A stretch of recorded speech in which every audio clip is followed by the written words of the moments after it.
My name is Rob. I was in the Army for close to 12 years. I came in at 1995, right out of high school. I wanted to go in the Army. And I was medically separated in 2007. I kind of served a little bit like all over. I was at Fort Hood. I was in Germany for a couple years.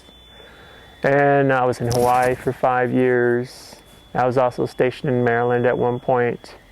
And I actually deployed to Iraq from Hawaii. So I kind of like a little bit all over the place. Well, I kind of, the PTSD diagnosis came on when I was having trouble keeping a job. I was having trouble keeping gainful employment. I started going to therapy sessions with the VA. I tried some group therapy sessions, some one-on-one sessions with some counselors, and nothing really clicked with me, nothing really resonated with me. I didn't feel that they understood what was going on with me, you know, and they told me that it was normal. They told me that it was normal and that, yes, there was coping skills, but that I would always have it. And I don't know, that didn't sit well with me.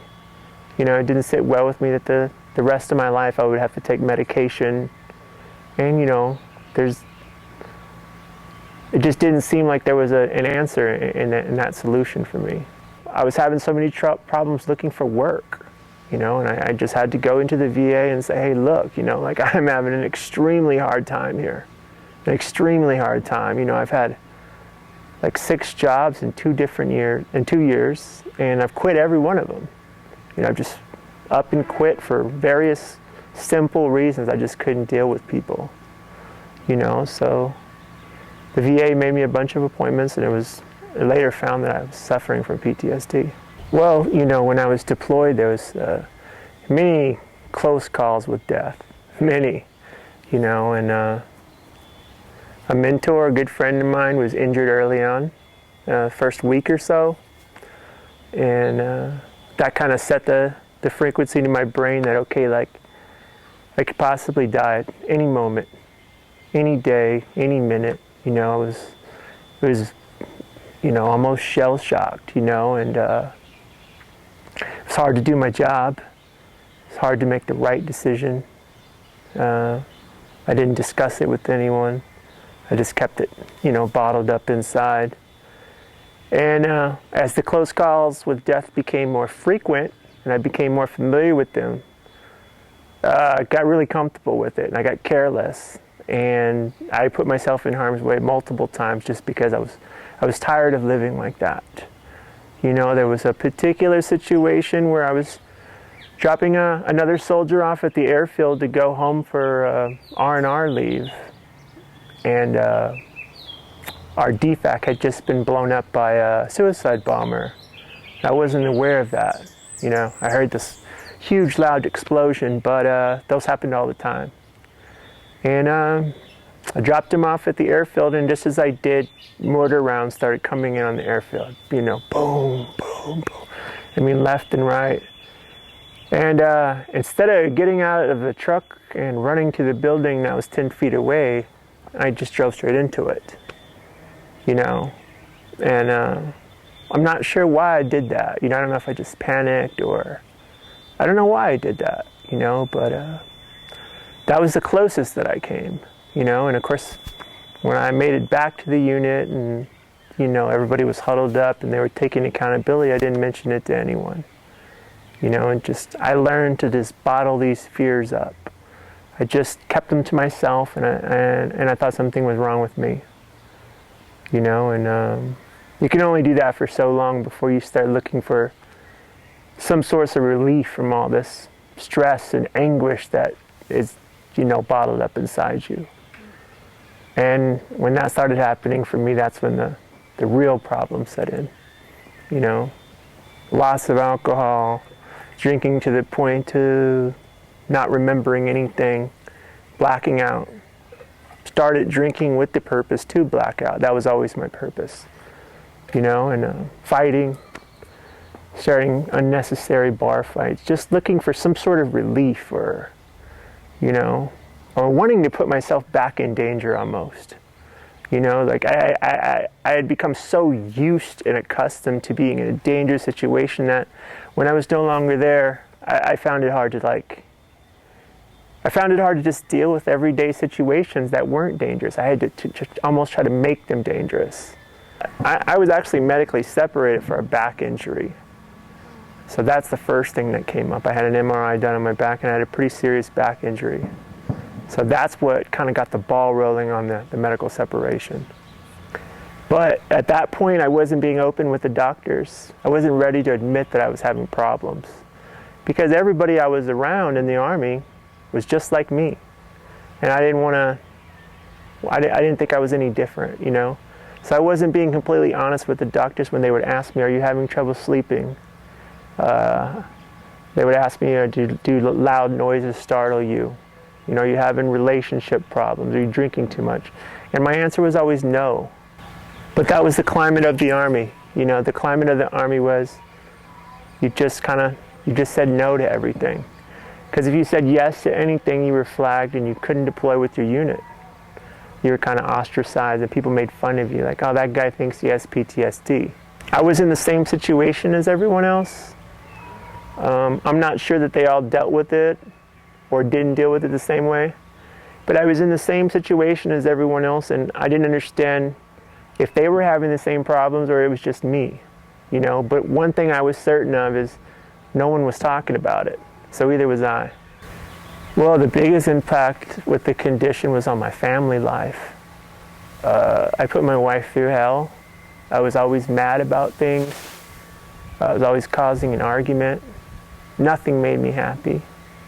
The slightest thing would set me off. The slightest thing being wrong would set me off. I'd have violent outbursts, you know, in front of my son, where I wasn't violent to my wife or my son, but I would rip closet doors off the hinges if I was looking for something and couldn't find it. I was very unstable. You know, I would break things. I was on edge all the time, and it took the slightest thing being off to push me over that edge. And that created a divide. It created a divide with my wife and unfortunately my son as well. You know, like he'd kind of see dad starting to get mad and he'd kind of get used to that, you know, and then he'd go into a different mode where, let me leave this guy alone because he's about to blow, you know. So it was very difficult for my wife and my son. Extremely. I mean, I can only imagine how difficult it was. As far as my friends, I didn't have any. You know, it got to a point where I couldn't be around anybody. I didn't want to be around anyone. You know, I was so antisocial. I thought people were talking about me. I thought people were out to get me. My life was kind of spiraling out of control. You know, I couldn't be in a crowd. You know, a supermarket, a line of any sort. I had zero patience. You know, so you can't live like that. You know, our society's not set up for someone to live like that. It's difficult, you know. It's very difficult. I just didn't have any faith in traditional medicine, traditional going to the doctor, hey, can you give me something? I was prescribed antidepressants and sleep aids, and they weren't working for me, you know, and I don't know what it was about plant-based medicines that I was just drawn to it somehow. I don't know how. I just kind of, one day I just started researching it. And I was fascinated about, you know, healing through spirituality, you know, healing, you know, working with things that are going on in your own mind, you know. I'd been real good at being a soldier and, you know, having a tough exterior, but my mind was really weak. And I wanted to work on that. I knew there was some work in my head to be done. What led me to Ibogaine was I read a book by Daniel Pinchbeck, Cracking Open the Head, or Breaking Open the Head, I'm not sure which one it is. And he went to Africa and did a rite of passage with the Bawiti tribe, and I was just fascinated about some of the relief from some of the symptoms he was suffering. Kind of seemed to be sort of the ones I was suffering. So I became kind of interested in the whole shamanic, you know, way of life and plant-based medicines, and I was on the internet and did tons of research, and that's when I came across IbogaQuest. I filled out the application, and I called Barry, and we kind of like hit it off on the phone. I felt really comfortable with him. There was a lot of compassion, a lot of honesty, I could tell. And I kind of, for whatever reason, I knew this was the place for me to come. The first experience was, I was so anxious. My anxiety had gotten the best of me, you know, but I was at the end of the road. And I didn't have any other options. I didn't have any other options. And I was so anxious that I thought that something would happen when I took it and it would kill me. I don't know why. I just thought that, you know, but I was at the end of the road and I said, hey, I at least got to try it.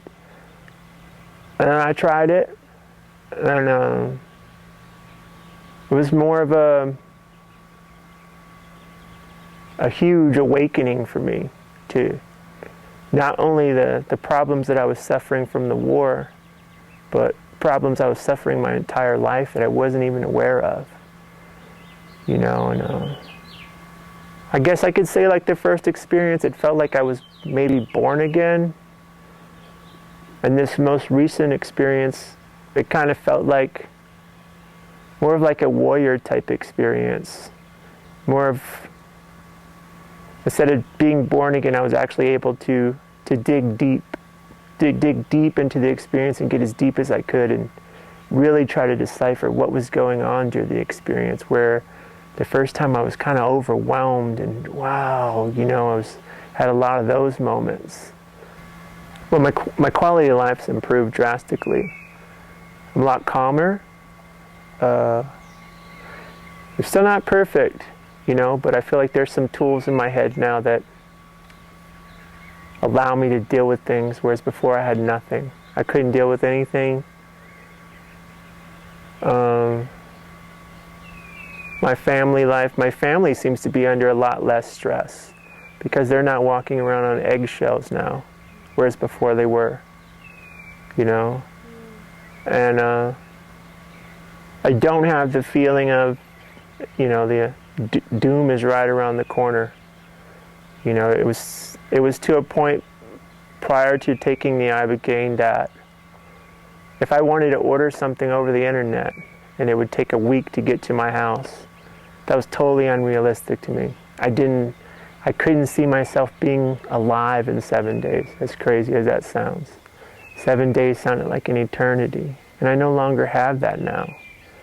I'm able to function a lot better, you know. Yeah, I'm able to function a lot better. Anybody who was watching this video and maybe can relate to it, I would strongly encourage them to try it. I would strongly encourage them. Barry and Veronica are great people, and you feel it the moment you get here. Actually, you feel it the instant you talk to Barry on the phone. You can definitely sense his honesty and his sincerity. The journey has to start with the first step, though, you know, and you just have to get on a plane and come down here and try it. Because I don't think there's a video on the internet that can fully explain the experience of taking the Ibogaine. It's impossible. Like, I don't think that there's words in the English language that can define what happens. So, if anybody can relate to this, and I didn't think there was any options for me, I didn't think anything would help me, this is the one thing that did.